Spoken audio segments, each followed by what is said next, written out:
One wrong number. That was all it took to end Sienna's life as she knew it. She wasn't a spy. She wasn't a criminal. She was just a waitress trying to pay rent in Chicago. But when she picked up a phone that wasn't hers, she didn't just hear a voice. She heard a death sentence. And the man on the other end, he didn't want to kill her. He wanted something much worse. He wanted to own her. This is the story of how a simple mistake started a war between the city's most dangerous men. Listen closely, because in this city, nobody hangs up on Dante Ricci. The rain in Chicago doesn't wash things clean. It just makes the grime slicker. Sienna Brooks wiped down the mahogany bar at the Gilded Lily, her wrists aching. It was 2:14 a.m. The Friday night rush had been brutal, a chaotic blur of spilled martinis, shouted orders, and the heavy cloying scent of expensive cigars. The Gilded Lily wasn't just a bar. It was a neutral ground for the city's elite, which usually meant politicians, hedge fund managers, and men who paid in cash and never looked you in the eye. "Sienna, you're clear to go. I'll lock up," her manager Rick shouted from the back office. "Thanks, Rick."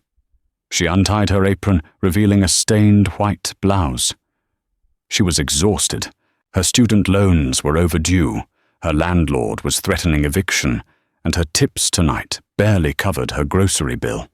She grabbed her black trench coat and reached for her phone on the edge of the bar counter. It was a black smartphone in a slim matte case, identical to hers. She slid it into her pocket, grabbed her umbrella, and pushed out into the cold November rain. The walk to the subway station was 4 blocks. The wind whipped off Lake Michigan, cutting through her coat. She kept her head down, avoiding the gaze of a group of men arguing on the corner of State Street. As she descended the stairs into the subway, the phone in her pocket vibrated. Sienna frowned. Who would be calling at 2:30 a.m.? Probably her sister Maya, needing bail money again, or the landlord. She pulled the phone out. The screen was cracked. Wait, her screen wasn't cracked. She froze on the subway platform. The screen didn't show a caller ID. It just showed a black background with a single word in white text, Archangel. Her thumb hovered over the screen. It wasn't her phone. She must have swapped it when she wiped down the counter near the VIP booth. Panic spiked in her chest. If she went back, our Rick would be gone. The phone stopped ringing. Then immediately it rang again. Archangel. Curiosity mixed with a strange sense of dread got the better of her. She swiped right. "Hello, look. I think I grabbed this phone by..." Silence. The voice on the other end wasn't loud, but it stopped her heart. It was a baritone so deep, it felt like it vibrated through her bones. It was cold, precise, and terrifyingly calm. "Do not speak," the voice commanded. "Listen. The shipment is compromised. Volkov knows about the warehouse on 31st. They killed the courier. If you are holding this phone, it means Luca is dead." Sienna's breath hitched. She backed away from the platform edge, pressing herself against the tiled wall. Volkov. Dead. Shipment. "I need the access key. Luca," the voice continued, dropping an octave.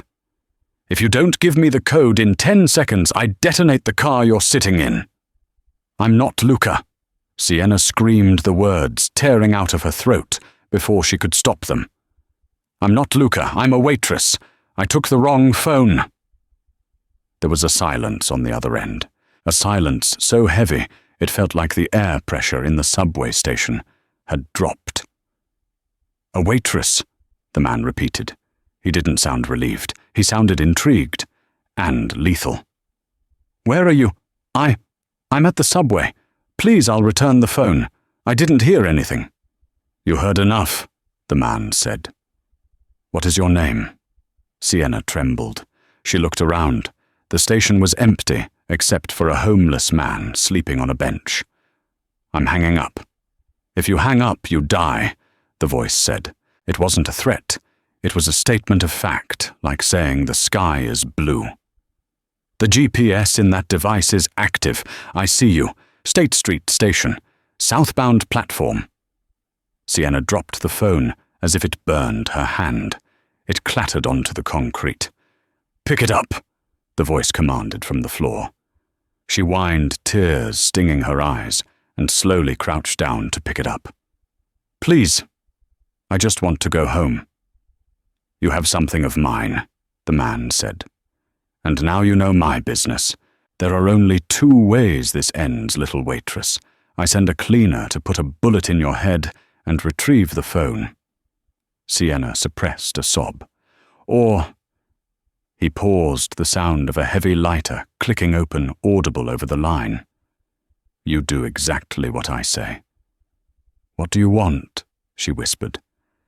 "Stay exactly where you are. Do not get on the train. Do not run.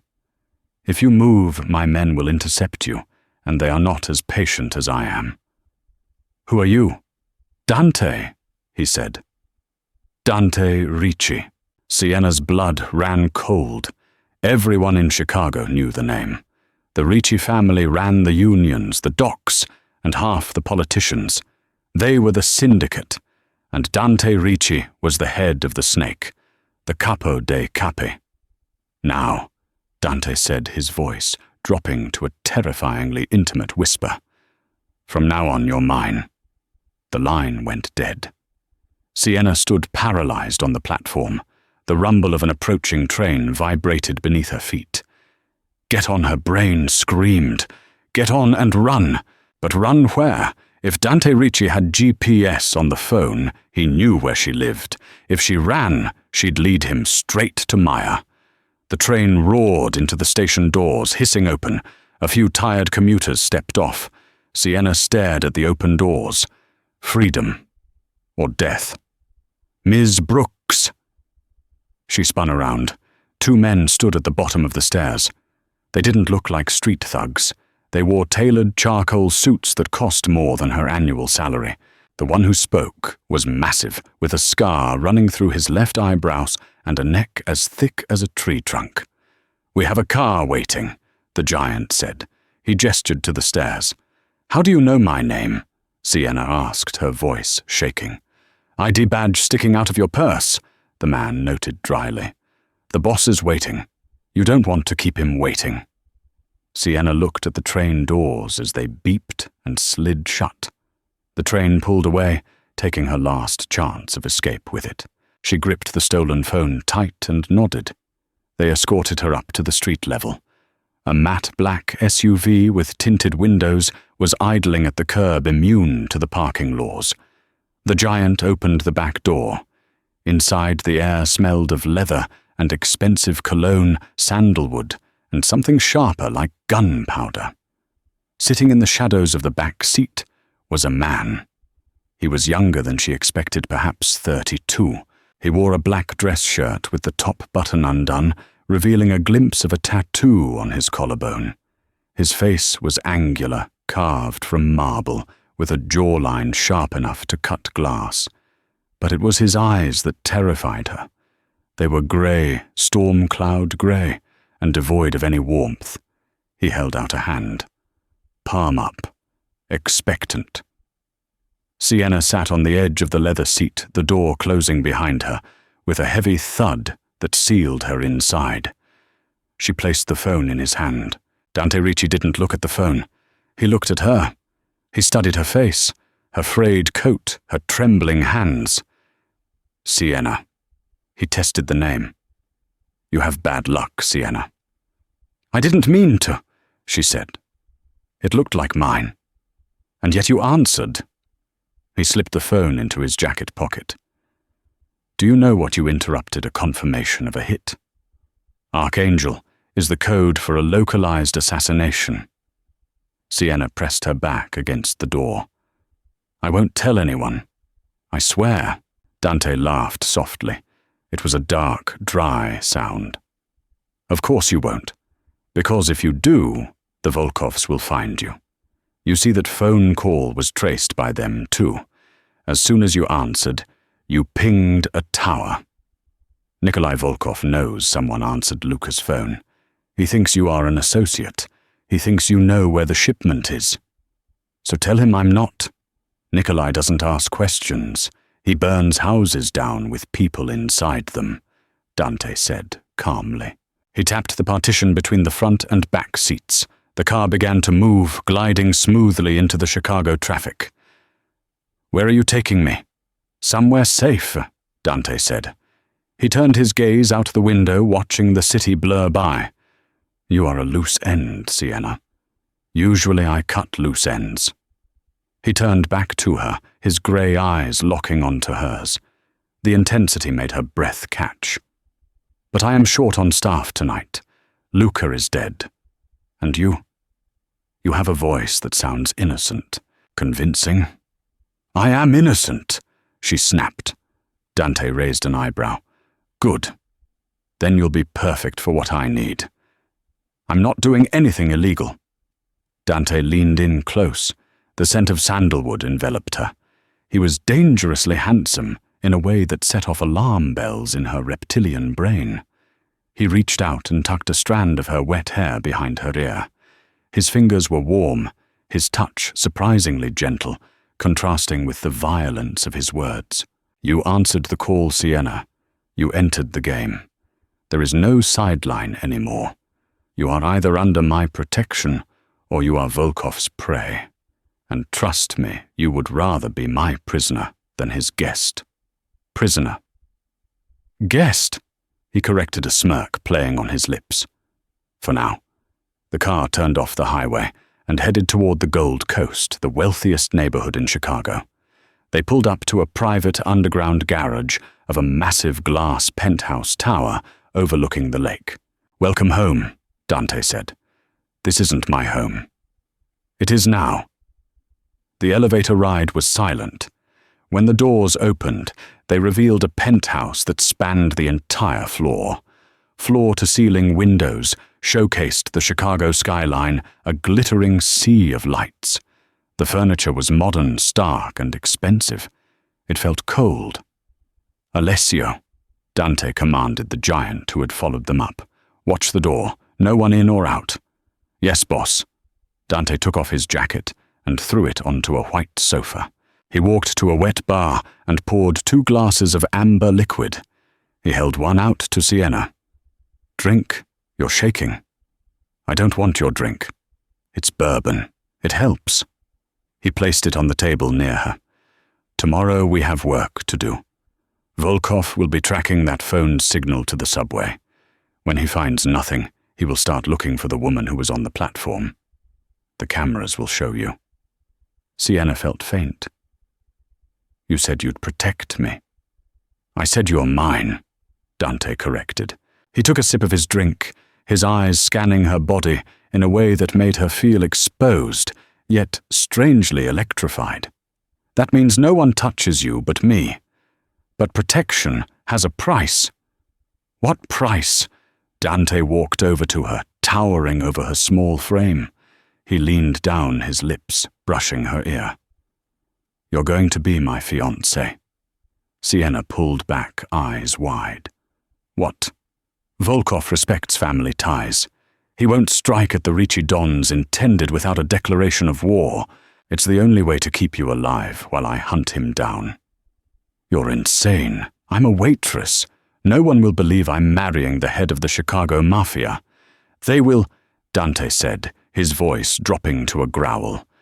Because I will make it look very, very real. He grabbed her hand, the left one. Before she could pull away, he slid a heavy ring off his pinky finger. It was too big, but he closed her fingers around it. It was a signet ring gold with the Ricci crest. Keep this on, he ordered. Take the guest room down the hall. Lock the door if it makes you feel better. But remember Sienna. He paused, looking at her with a hunger that had nothing to do with food. I have the master key. Morning light flooded the penthouse, harsh and unforgiving. Sienna woke up in a bed that cost more than her parents' house. For a split second, She thought it was a dream until she saw the massive walk-in closet door open and a rack of clothes being wheeled in by 3 women in black suits. "Up!" a voice commanded from the doorway. Dante was leaning against the frame, holding a tablet. He was dressed in a navy suit, impeccable shaving cut fresh on his jaw. He didn't look like a man who had kidnapped a waitress. He looked like a CEO about to acquire a competitor. "What is this?"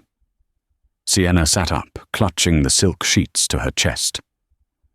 "Your backstory," Dante said, walking over and tossing a file onto the bed. "Read it. Memorize it. You are no longer Sienna Brooks, waitress at the Gilded Lily. You are Sienna Vane, daughter of a deceased oil consultant from Texas. We met in Milan 6 months ago. We fell in love over espresso. You moved here last week." Sienna opened the folder. It was terrifyingly detailed. Fake passport scans, a driver's license, even photos of them together, clearly photoshopped, but looking frighteningly real. "I can't do this, Dante. I'm a terrible liar. You better learn," Dante said, his voice dropping, "because tonight is the mayor's charity gala. Volkov will be there. He needs to see us. He needs to believe that you are untouchable. And if I refuse," Dante tapped the screen of his tablet and turned it toward her. It was a live video feed. Sienna gasped. It was the interior of a small, cluttered apartment. Her sister Maya was sitting at the kitchen table, eating cereal, completely unaware she was being watched. "Maya," Sienna whispered, "don't you dare hurt her." "My men are outside her building," Dante said, his face impassive. "Right now they are guarding her. But if you try to run or if you break character tonight, I pull them back, and Volkov's men will be there within the hour." Sienna looked up at him, hatred burning in her eyes. "You're a monster." "I'm a businessman, Sienna. I protect my assets. Right now you are my most valuable asset." He gestured to the styling team. "Fix her. I want her to look like she owns the city." The next 4 hours were a blur of torture. Hair, nails, makeup. The women plucked and painted her into a different version of herself. When they finally zipped her into the dress Dante had chosen, Sienna barely recognized the reflection in the mirror. The dress was a midnight blue velvet off the shoulder, with a slit that went dangerously high up her thigh. It hugged every curve, elegant, but provocative. Dante walked in as the stylists were leaving. He stopped dead. For the first time, the cold calculation in his grey eyes fractured. He looked her up and down, a slow, predatory sweep that made Sienna's skin prickle. "Well," she challenged, crossing her arms. Dante stepped closer, invading her personal space. He reached out, grabbing her wrist and lifting her hand to his lips. He kissed the heavy Ricci ring on her finger, his eyes never leaving hers. "Perfect," he murmured. "Volkov won't just be convinced. He'll be jealous." He offered his arm. "Showtime, amore." The ballroom of the Drake Hotel was dripping with crystal chandeliers and old money. A string quartet played softly in the corner, drowned out by the murmur of Chicago's elite. Sienna gripped Dante's arm so hard her knuckles were white. "Smile," Dante whispered, his lips barely moving. He placed a warm hand on the small of her back, his thumb rubbing soothing circles against the velvet of her dress. It was confusing. His touch was possessive, yet grounding. "Breathe, Sienna. You're with me. No one here can touch you." "They're all looking at us," she whispered back. "They're looking at you," Dante corrected. "Because you're stunning." They moved through the crowd like sharks in a reef. Dante introduced her to senators, judges, and real estate moguls. Sienna played her part, reciting the lies from the file. Texas. Milan. Love at first sight. Then the air in the room changed. The temperature seemed to drop 10 degrees. The crowd parted near the champagne tower. A man walked through. He was older than Dante, with silver hair and a face that looked like it had been chiseled from granite. He walked with a cane, but he didn't look frail. He looked like a king. "Nikolai," Dante said, his voice level. Nikolai Volkov stopped in front of them. His eyes, pale blue and piercing, immediately snapped to Sienna. He smiled, but it didn't reach his eyes. "Dante." Volkov's voice was raspy, thick with a Russian accent. "I heard rumors you had settled down. I didn't believe them. The Wolf of Chicago, tamed, not tamed," Dante said, pulling Sienna closer to his side. "Focused." Volkov stepped closer to Sienna. He smelled of vodka and cold steel. "And who is this lovely creature?" "Sienna," she said, forcing her voice not to shake. She extended a hand. "Sienna Vane." Volkov took her hand. Instead of shaking it, he turned it over. His eyes widened slightly as he saw the Ricci signet ring on her finger. "The family ring," Volkov murmured. "A serious commitment, Dante. Very fast." "When you know," Dante said. "I assume you're not here to critique my jewelry taste, Nikolai." "No," Volkov released her hand. "I am here to offer my condolences. About Luca. A tragedy." "Accidents happen," Dante said, his jaw tightening. "Just like I'm sure it was an accident when your warehouse on the south side caught fire an hour ago." Volkov's smile vanished. The tension between the two men was electric. Sienna realized Dante had struck back already. The archangel call, he had used the info to hit Volkov before the party. "Careful, Ricci," Volkov whispered. "Fire spreads. It consumes everything, even pretty things." He looked at Sienna one last time. "Especially pretty things." Volkov turned and walked away. Sienna let out a breath she didn't know she was holding. Her legs felt like jelly. "Dance with me," Dante commanded. He didn't wait for an answer. He swept her onto the dance floor. The orchestra began a waltz. "He knows." Sienna panicked, resting her hand on Dante's shoulder. "He looked right through me." "He suspects," Dante corrected. "But the ring confused him. He thinks you're civilian, but he thinks you're important to me." "I'm not important to you. I'm leverage." Dante spun her around, pulling her chest flush against his. The movement was graceful, powerful. His face was inches from hers. "You're keeping me alive tonight, Sienna. That makes you the most important person in this room." He looked at her mouth. For a moment, the noise of the party faded. There was just the heat of his hand on her waist and the intensity of his gaze. Sienna felt a strange pull, a magnetic attraction to the danger he represented. "Dante," she whispered. "Don't look at me like that," he warned, his voice rough. "Like what? Like you trust me?" Suddenly Dante's earpiece buzzed. His expression hardened instantly. The romance evaporated, replaced by the soldier. "We're leaving," he said abruptly. "Now."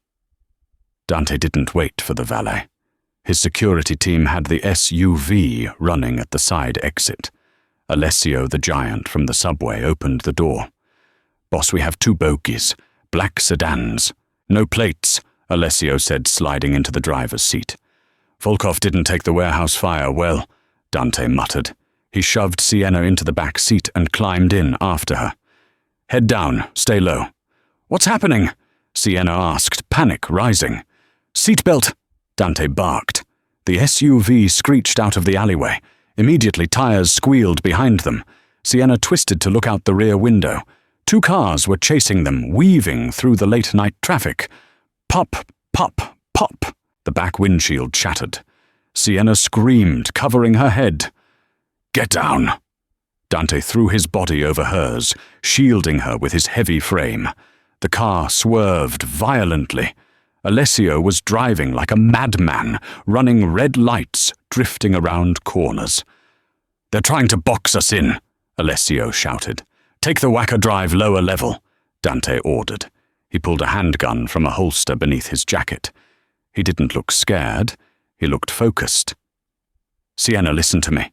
Keep your head on the floorboard. Do not look up. Dante, please. I got you," he said, his hand gripping her shoulder tightly. "I promised." More gunfire erupted. The SUV shuddered as bullets slammed into the armored plating, but the armor had a limit. A tire blew out with a deafening bang. The SUV spun out of control. The world tumbled. Metal screeched against concrete, sparks flying like fireworks. The car slammed into a concrete pillar and came to a grinding halt. Silence, then the hiss of steam. "Dante?" Sienna coughed, the airbags deflating around her. "Alessio!" Dante groaned. There was no answer from the front seat. Alessio was slumped over the wheel, unconscious. Dante kicked the back door open. He grabbed Sienna's arm. "Move! Now!" They stumbled out into the dimly lit tunnel of Lower Wacker Drive. It was a labyrinth of concrete pillars and shadows. "There!" a voice shouted from the tunnel entrance. Men were getting out of the chase cars, assault rifles raised. Dante fired 2 shots, dropping the lead attacker. "Run!" He grabbed Sienna's hand, and they sprinted into the darkness. Sienna's heels clicked loudly. She kicked them off, running barefoot on the cold, dirty asphalt. They ducked behind a maintenance shed. Dante leaned against the wall, sliding down. He was breathing hard. Too hard. Sienna looked at him. His white dress shirt was soaked in red on the right side. "You're shot!" She gasped, her hands hovering over the wound. "Through and through!" Dante gritted his teeth. "Missed the lung, I think. We need a hospital." "No hospital. Volkov will finish the job there." Dante handed her the gun. Sienna stared at the heavy black weapon. It was warm from being fired. "Take it," Dante commanded, his eyes losing focus. "There's a safe house. 3 blocks east, the old textile factory. Use the service elevator. Code 8912. I can't leave you. I'm slowing you down." "No." Sienna grabbed his face, forcing him to look at her. The adrenaline had burned away her fear, leaving a fierce determination she didn't know she possessed. "You dragged me into this, Dante Ricci. You don't get to die on me now. Get up." She pulled his arm over her shoulder. Dante groaned, but pushed himself up. He was heavy dead weight, but she hauled him forward. "You're bossy." He mumbled, a faint smirk appearing despite the pain. "Shut up and walk." They moved through the shadows, dodging the beams of flashlights, sweeping the darkness behind them. They reached the old factory. Sienna punched in the code. The rusted doors groaned open. They collapsed inside, just as shouting echoed outside the building. Sienna locked the gate. She dragged Dante to a dusty couch in the center of the abandoned loft. He was pale, sweat beading on his forehead. "Sienna," he whispered. "I'm here." She tore the hem of her expensive blue dress, making a bandage. Dante reached out, his bloody hand gripping her wrist. His eyes were clear for a second, intense and burning. "You didn't run," he said, sounding genuinely surprised. "Why didn't you run?" Sienna pressed the cloth against his wound, causing him to hiss. "Because," she said, her voice trembling, "I have your ring, and you have my life. We're in this together now, Dante." He looked at her, really looked at her, as if seeing her for the first time, not as a waitress or a pawn, but as a queen. "Together," he agreed, his eyes closing as he passed out. Sienna sat alone in the dark, a gun in one hand and the blood of a Mafia Don on the other, listening to the sirens wail in the distance. The game had changed. She wasn't just playing a part anymore. She was at war. The safe house was a tomb of silence, buried deep within the industrial wasteland of Chicago's old district. It was a derelict textile factory, a skeleton of rust and shattered glass that smelled of decades-old grease and damp concrete. Outside, the wind howled off the lake, masking the distant wail of sirens that were undoubtedly hunting for them. Inside, the only light came from the moon, filtering through the grime-coated high windows, casting long, skeletal shadows across the floor. Dante Ricci, the man who held the city's throat in his hand just hours ago, collapsed onto a dusty, moth-eaten leather sofa in the center of the loft. He hit the cushions hard, a groan tearing from his throat that was more animal than human. Sienna stood over him, her chest heaving. Her feet were bare, bruised and blackened by the dirty asphalt of the run. Her midnight blue velvet dress, the one that had turned heads at the gala, was torn at the hem and stained with mud. But she didn't care about the dress. She cared about the dark, spreading stain on Dante's white dress shirt. "Dante!" she whispered, her voice shaking. She dropped to her knees beside him. "Dante, look at me." His eyes were squeezed shut, his face pale and beaded with cold sweat. He was shivering, the shock of blood loss setting in. "I'm fine." He gritted out the lie obvious. "Just need a minute." "You don't have a minute. You're bleeding out." Sienna looked around the loft frantically. It was sparse. A metal cabinet, a rusted sink, a pile of old tarps. She scrambled to the cabinet. It was locked. She grabbed a heavy iron pipe from the floor and swung it with all her might. Clang! The lock shattered. Inside, she found a dusty emergency kit, a bottle of antiseptic gauze that looked yellowed with age, and a sealed bottle of cheap vodka. She ran back to the sofa. "I need to see the wound." Dante's hand shot out, gripping her wrist. His grip was weak, his fingers ice cold. He opened his grey eyes, and they were glassy, fighting to stay focused. "Sienna," he rasped. "Stop, listen to me." "No, I'm not listening to your 'leave me here' speech." She snapped, her fear manifesting as anger. She pried his fingers off her wrist. "You made me your fiancé. You put that ring on my finger. You don't get to quit now." She unbuttoned his shirt, her hands trembling. The fabric stuck to his skin, slick with blood. When she peeled it back, she gasped. The bullet had torn through the muscle of his right side, just above the hip. It was ugly, jagged, and oozing dark crimson. "It went through," Dante muttered, his head lolling back against the cushion. "No exit wound. Means it hit bone, or it's still in there." "If it's in there, I can't get it out," Sienna said, tears stinging her eyes. "I'm a waitress, Dante. I serve martinis. I don't treat gunshot wounds." "Then just seal it," he breathed. "Cauterize it, or pressure." Sienna grabbed the bottle of vodka and unscrewed the cap with her teeth. "This is going to hurt." "Do it!" She poured the alcohol directly onto the wound. Dante arched his back, a guttural roar of pain echoing through the empty factory. His hand gripped the arm of the sofa so hard the leather cracked. Sienna didn't stop. She grabbed the hem of her velvet dress and ripped a long strip of fabric, the sound of tearing silk, sharp in the quiet room. She folded it into a thick pad, pressed it against the wound, and leaned her entire body weight onto it. "Breathe," she commanded, though she was sobbing dry, terrified tears. "Just breathe." Minutes stretched into hours. Sienna stayed there, pressing down on the life of a man she should hate. A man who had kidnapped her. But as she watched the tension slowly leave his jaw as his breathing evened out, she realized she didn't hate him. She felt tethered to him.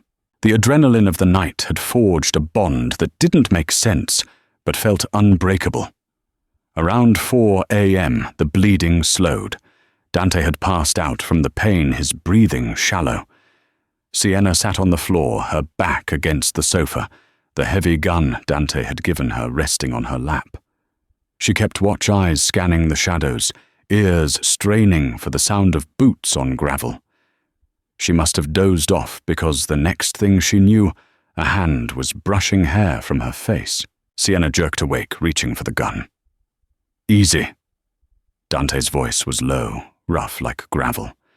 "It's me." He was awake. He looked terrible eyes, sunken skin grey, but he was lucid. He was watching her with an expression she hadn't seen before. It wasn't the cold, calculating look of the Don. It was wonder. "You stayed," he said softly. "I didn't have anywhere else to go." She deflected, putting the gun down. "You had the gun," Dante pointed out. "You could have finished me off, taken the money, disappeared.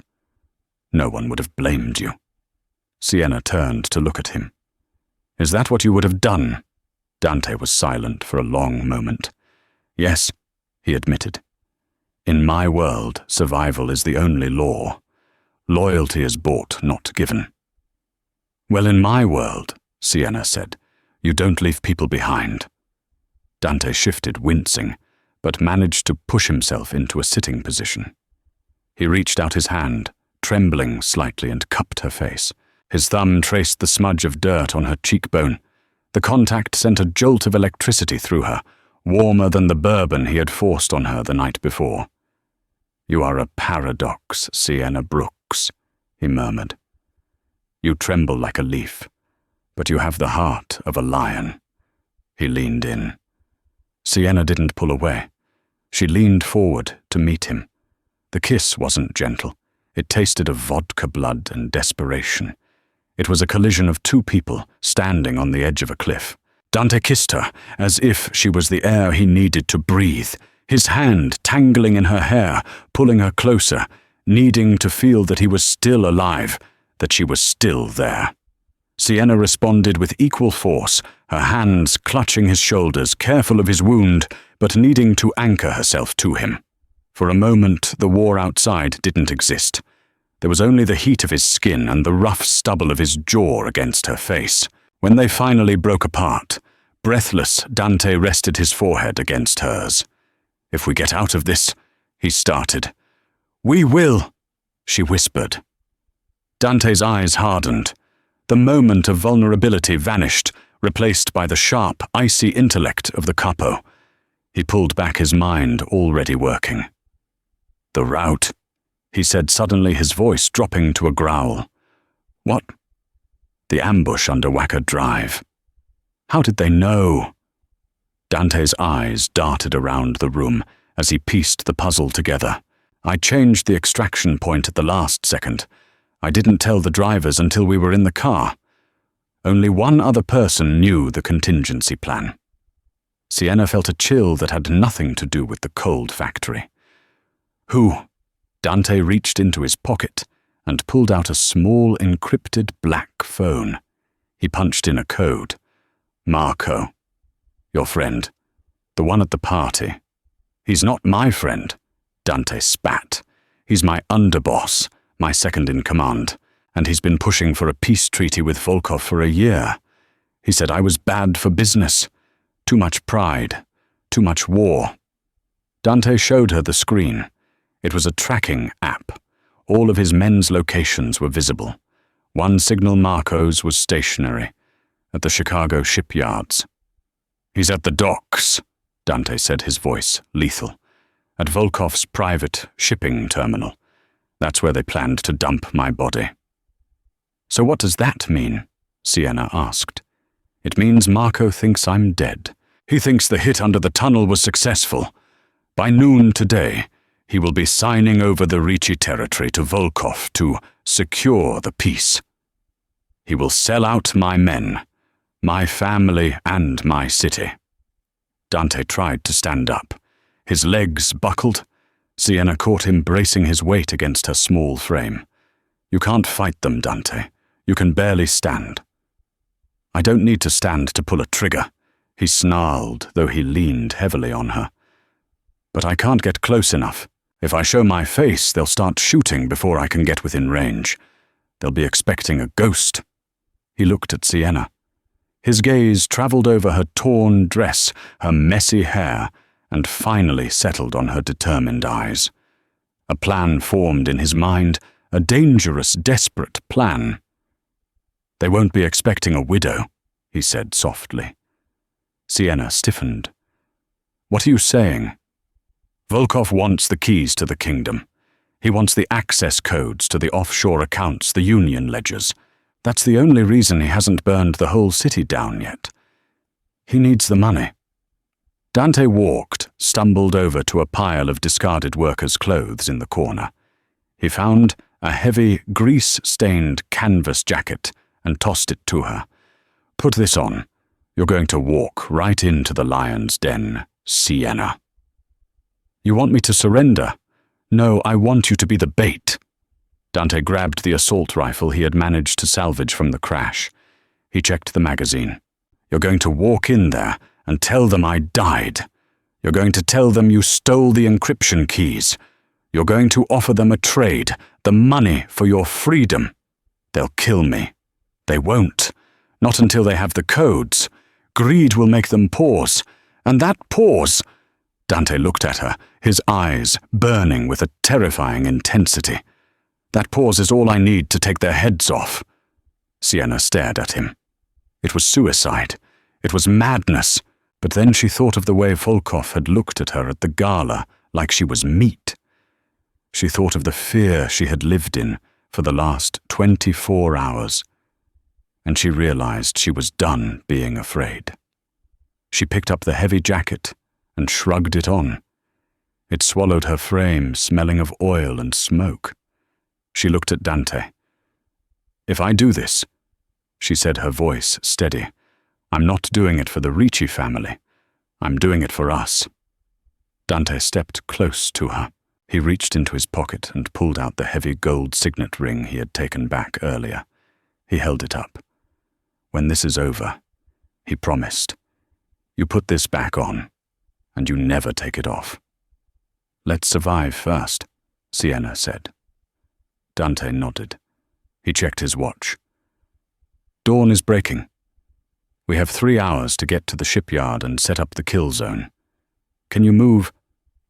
Sienna wiped the dirt from her face, leaving a streak of grime that looked like war paint. She grabbed the pistol from the couch and checked the safety just like he had shown her. Try and keep up, boss, she said. Dante watched her, a dark smile playing on his lips. He was in agony, bleeding and hunted. But for the first time in years, he felt something akin to hope. He had found his queen. Now he just had to build her a throne on the bones of his enemies. The Chicago shipyards at noon felt less like a place of business and more like a graveyard for giants. Towering cranes loomed overhead like rusted skeletons, and the air was thick with the scent of diesel, rotting algae, and the icy spray of Lake Michigan. The sky was a bruised, purple-gray, threatening snow, casting the maze of shipping containers in long, jagged shadows. Sienna Vane walked alone down the center of the main access road. She felt tiny. The oversized canvas jacket Dante had given her hung off her shoulders, swallowing her frame. Underneath, she was shivering, partly from the biting wind that whipped her hair across her face, but mostly from the terror clawing at her throat. Every step was a battle against the instinct to turn and run. Don't look up, she told herself. Don't look at the containers. Just walk. She knew Dante was up there somewhere. He was bleeding, exhausted, and running on sheer willpower. If she faltered, if she gave away his position, they were both dead. At the end of the aisle, near the churning black water of the dock, 2 armored SUVs were parked grill to grill. A small group of men stood waiting. Nikolai Volkov leaned against the hood of a black Mercedes, looking every bit the aging king. He wore a cashmere coat and leather gloves, resting his hands on his silver-handled cane. Beside him stood Marco. Seeing Marco made Sienna's stomach turn. He looked impatient, checking his watch, his eyes darting around the empty shipyard. This was the man who had eaten at Dante's table, laughed at his jokes, and then sold him out for a slice of territory. Sienna stopped 20 feet away. The silence was heavy, broken only by the cry of a seagull and the lap of water against the pilings. Alone, Marco called out, his voice echoing off the metal walls. Just like she said. Volkov pushed himself off the car and limped forward a few steps. His pale blue eyes swept over Sienna, analyzing her like a horse at an auction. "You look terrible, my dear," Volkov said, his voice raspy and amused. "The life of a mob wife clearly does not suit you." "I'm not a wife," Sienna said, forcing her voice to be flat and dead. "I'm a widow." Marco stepped forward, a smirk twisting his face. "So it's true, he's gone. He died in the tunnel." Sienna lied. She dug her fingernails into her palms to keep from shaking. "He lost too much blood. I couldn't save him. I checked his pulse myself. He's cold." Marco let out a long, shuddering breath, his shoulders sagging with relief. "It had to be done," he muttered almost to himself. He was reckless. He was going to get us all killed with this war. I did it for the family. "You did it for yourself," Sienna spat. Marco's face hardened. "Where is the phone, Sienna? The accounts, the codes?" "I want the deal," Sienna said, stepping back as Marco approached. 5 million, a clean passport, and my sister stays untouched. You swore." "We swore," Volkov interrupted smoothly. "We are men of honor, Sienna. Give us the keys to the kingdom, and you will never see us again." Sienna reached into the deep pocket of the canvas jacket. Her hand brushed against the cold metal of the pistol she had hidden there. But she moved past it, gripping the cracked smartphone, the one she had picked up in the subway, what felt like a lifetime ago. She pulled it out, holding it up like a holy relic. "Everything is on here," she said. "Dante's personal ledger, the blackmail files on the senator, the offshore routing numbers. It's the crown." Volkov's eyes glittered with naked greed. He extended a gloved hand. "Bring it to me." Sienna took a breath. She could feel the weight of the moment pressing down on her. She was the bait in a trap made of desperation. She stepped forward, 10 feet, 5 feet. Marco reached out, snatching the air near her. "Give it here." "I'm sorry, Marco," Sienna whispered, looking him dead in the eye. He frowned, confused. "What?" "I'm sorry you bet against Dante Ricci." Sienna opened her hand and let the phone drop. Time seemed to slow down. The phone tumbled through the air end over end. Smash! It hit the concrete. Crack! The sound of a high-velocity rifle shot tore the air apart. Marco's head snapped back violently. A mist of red sprayed the windshield of the Mercedes. He crumpled to the ground instantly, a lifeless heap. "Sniper Tor!" Volkov screamed, diving behind the engine block of the SUV. The shipyard erupted. Volkov's 3 bodyguards raised their submachine guns, spraying bullets blindly at the towering walls of shipping containers. Sparks flew as metal struck metal. "Get down!" Dante's voice roared from above. Sienna didn't need telling twice. She dove behind a stack of wooden pallets, curling into a ball as wood chips exploded around her. From the top of a red container, 40 feet up, a dark figure emerged. Dante didn't look human. He looked like a demon rising from hell. His white shirt was soaked in blood, his face was pale as death, but his aim was steady. He fired 2 controlled bursts. Pop, pop, pop, pop. 2 of the bodyguards dropped, silenced before they could find a target. Dante didn't stay high. He couldn't. He dropped the rifle, grabbed a cable dangling from a crane hook, and swung down, landing on the hood of the Mercedes with a heavy thud that dented the metal. He rolled off, groaning, as the impact jarred his gunshot wound, but he was moving on pure adrenaline.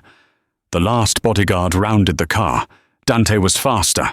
He swept the man's legs out from under him and delivered a single bone-crushing kick to the chest. Then there was only Volkov. The old Russian had pulled a gold-plated revolver.